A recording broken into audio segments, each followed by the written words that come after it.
Hello, Dr. Dranitajohnston here. I am in Epidaurus, Greece, which seems like the perfect place to tell you this story. Once upon a time, high up on Olympus, the gods and goddesses gathered to create a new creature for Earth. A woman, a woman, a woman, they said excitedly. Well, let's name her Pandora, which means the gifted and the all-giving. So Athena, the goddess of wisdom, breathed the life force into her and gave her a soul, which contained the wisdom of the ages for guidance and creativity. Aphrodite, the goddess of love, stepped forward and said, I will give her the gift of beauty and vibrant sensuality. She will have uninhibited sensual desire and a captivating beauty which will allow hearts to open in her presence. Apollo said, I'll give her music. She will be able to give and receive joy through song and dance as she celebrates life itself. Hermes, the messenger god, said, I'll give her the ability to communicate.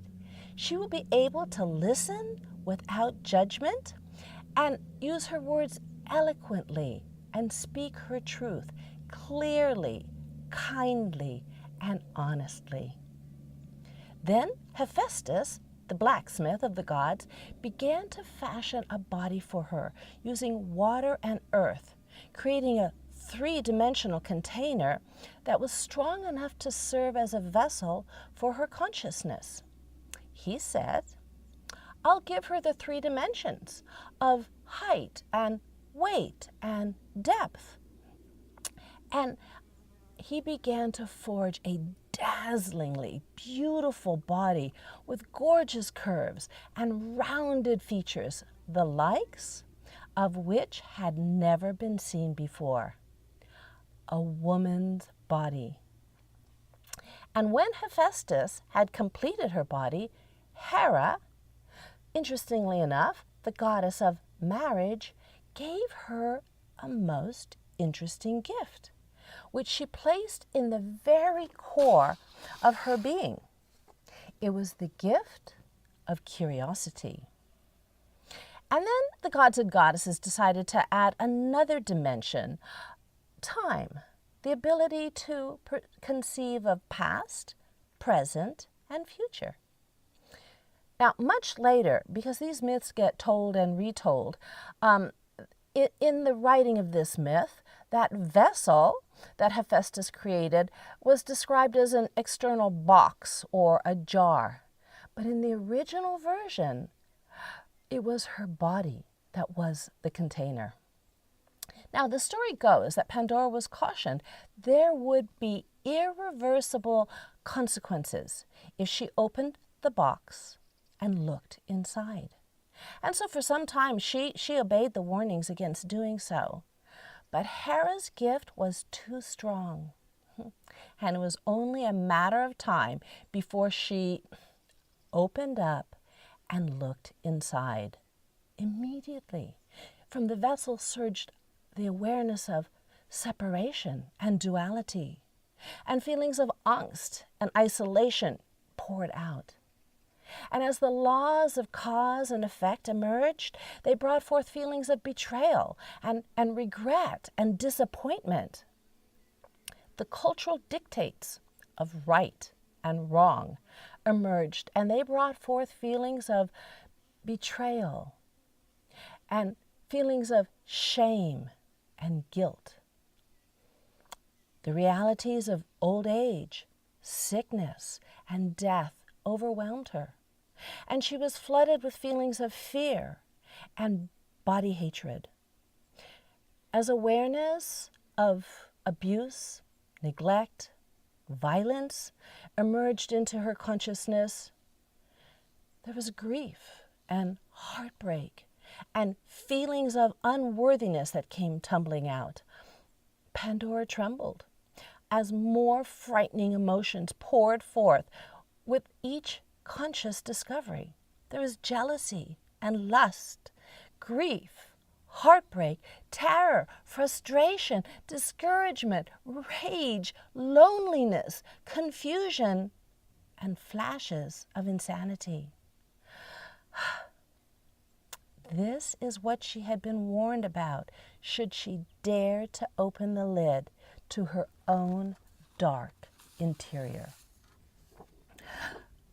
Desperately, she reached for the lid. So in an attempt to just stuff down whatever else might come bursting forth, certain that she had made a terrible mistake, she watched all that had been released swirl around her and blend into the light and merge with all that is. What had she done? Just as she was about to slam down the lid and seal it forever, she heard a faint, hauntingly beautiful sound that resonated from deep within. Ever so softly and gently, it rose up from where it had been buried, beneath the rage and the pain, all the fear and the sorrow, underneath notions of good and bad and right and wrong and knowing and not knowing. She paused for a brief moment to listen, and then she peeked inside. It was hope. There was hope buried beneath all of the evils that she had imagined. It was hope speaking to her with a gift that was so subtle, a voice that was so faint, that it required the use of all the gifts from the gods and goddesses, all her faculties, to hear its whisper. And softly, gently, it informed her that by releasing all those imagined evils from the dark depths of her being, by bringing them out of the unconscious into the light of consciousness, they could now be met with love, compassion, healing, and forgiveness. And this is how healing occurs.